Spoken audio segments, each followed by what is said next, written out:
Book of Mormon stories में आपका स्वागत है। यह वीडियो मोजाइया चैप्टर 25 के बारे में है। यह अध्याय ज़ेरहैमला की धरती पर चर्च की शुरुआत के बारे में है। और अब राजा मोजाइया ने सभी लोगों को इकट्ठा होने का आदेश दिया।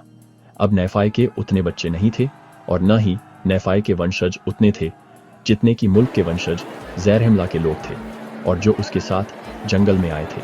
और नेफाय और ज़ेरहैमला के लोग उतने नहीं थे जितने की लेमनीतेस थे। हाँ, वे उनकी आधी संख्या के भी नहीं थे। और अब नेफाय और ज़ेरहैमला के सभी लोग दो समूहों में इकट्ठे हुए थे।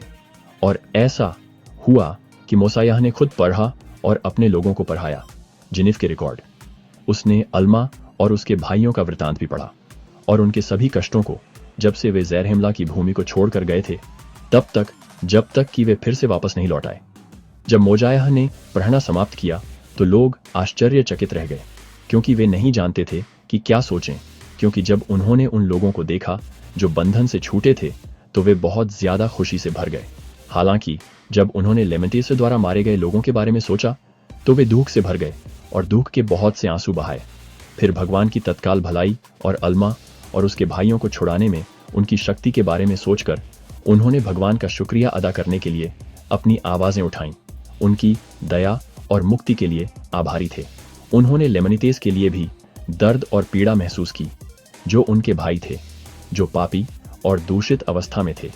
अमुलोन और उसके भाइयों के बच्चे जिन्होंने लेमनीतेस की बेटियों से शादी की थी, वे अपने पिता के आचरण से नाखुश थे।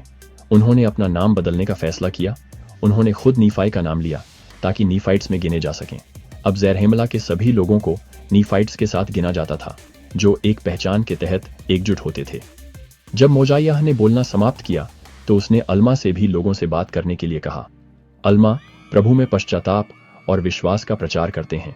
उसने लिमहाई और उसके भाइयों जो बंधन से छुड़ाए गए थे उनसे यह याद रखने का आग्रह किया कि यह प्रभु ही थे जिन्होंने उन्हें छुड़ाया था। उनकी शिक्षाओं ने कई लोगों को प्रेरित किया।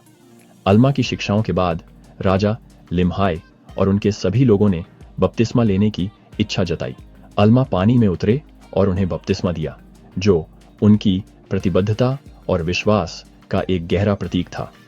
बपतिस्मा लेने वाले लोग भगवान के चर्च से संबंधित थे जो अल्मा के शब्दों पर विश्वास करते थे। और ऐसा हुआ कि अल्मा ने शक्ति और अधिकार के साथ परमेश्वर के वचन की शिक्षा दी और उसने बहुतों को बपतिस्मा दिया और पूरे देश में एक चर्च स्थापित किया।